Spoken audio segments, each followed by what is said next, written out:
ഇന്ന് നമ്മൾ പ്രാർത്ഥിക്കാൻ പോകുന്നത് നമ്മുടെ ഉള്ളിലുള്ള പരിശുദ്ധാത്മാവിനെ തിരിച്ചറിയാനും മറ്റുള്ളവർക്ക് കൂടി അതിനുവേണ്ട കൃപ ലഭിക്കുന്നതിനുമായിട്ടാണ്. വിശുദ്ധ ഗ്രന്ഥത്തിൽ ഇങ്ങനെ പ്രതിപാദിക്കുന്നുണ്ട്. 1 കൊരിന്തോസ് 6:19 നിങ്ങളിൽ വസിക്കുന്ന ദൈവദത്തമായ പരിശുദ്ധാത്മാവിന്റെ ആലയമാണ് നിങ്ങളുടെ ശരീരമെന്ന് നിങ്ങൾക്ക് അറിഞ്ഞുകൂടി. അതായത് നമ്മുടെ ഓരോരുത്തരുടെ ഉള്ളിൽ പരിശുദ്ധാത്മാവുണ്ട്. പക്ഷെ നമ്മൾ ഇത് ആ അരൂപിയെ തിരിച്ചറിയുകയോ ആ അരൂപിയെ റെക്കഗ്നൈസ് ചെയ്യാൻ നമ്മൾ അതിനു വേണ്ടി ഒരു ഇനിഷ്യേറ്റീവ് എടുക്കുകയോ ചെയ്യുന്നില്ല.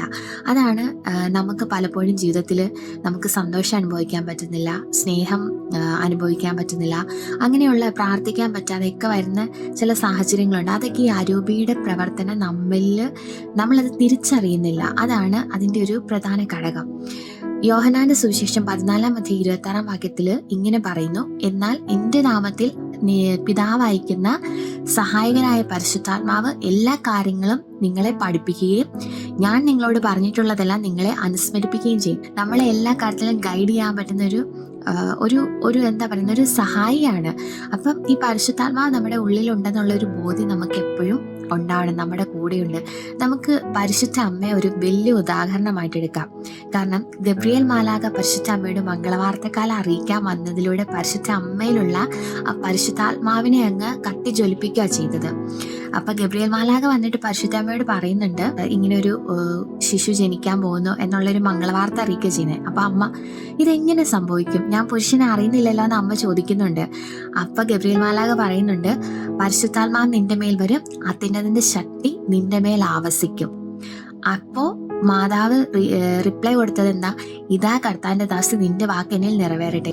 പരിശുദ്ധ അമ്മ ഈ പരിശുദ്ധാത്മാവില് പൂരിതയായപ്പോൾ പരിശുദ്ധ അമ്മയ്ക്കുണ്ടായ 3 നേട്ടങ്ങളാണ്. 1, ലോകരക്ഷിതാവിന്റെ അമ്മ എന്നുള്ള ഒരു പ്രഥമ സ്ഥാനം. 2, ദൈവേഷ്ടത്തിന് അവളെ പൂർണ്ണമായി വിട്ടുകൊടുക്കാൻ പറ്റി പരിശുദ്ധാത്മാവ് പ്രവർത്തിച്ചതിലൂടെ.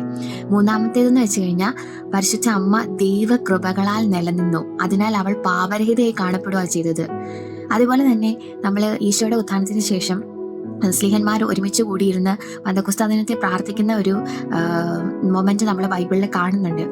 അപ്പം പരിശുദ്ധാത്മാവ് അവരുടെ മേൽ ആവസിച്ചു കഴിഞ്ഞപ്പോൾ അവർ പല ഭാഷകളിൽ സംസാരിക്കാൻ തുടങ്ങി. ഈ പരിശുദ്ധാത്മാവിനെ അവർ സ്വീകരിക്കാനും ആ അരൂപി അവർ അറിയാനും തുടങ്ങിയത് കൊണ്ടാണ് ഇന്ന് സഭ പത്രോസിലൂടെ സ്ഥാപിതമായത്. അതുകൊണ്ട് നമ്മുടെ ഉള്ളിലുള്ള നമ്മുടെ കൂട്ടുകാരനെ, നമ്മുടെ ഗൈഡിനെ, ആ ഒരു ഹെൽപ്പറിനെ നമ്മൾ തിരിച്ചറിയാൻ വേണ്ടി നമുക്ക് ഈ ദിവസം പ്രാർത്ഥിച്ചൊരുങ്ങാം. മറ്റുള്ളവർക്കും കൂടി അതിനുള്ള കൃപ ലഭിക്കുന്നതിനായി ആത്മാർത്ഥമായി പ്രാർത്ഥിക്കാം.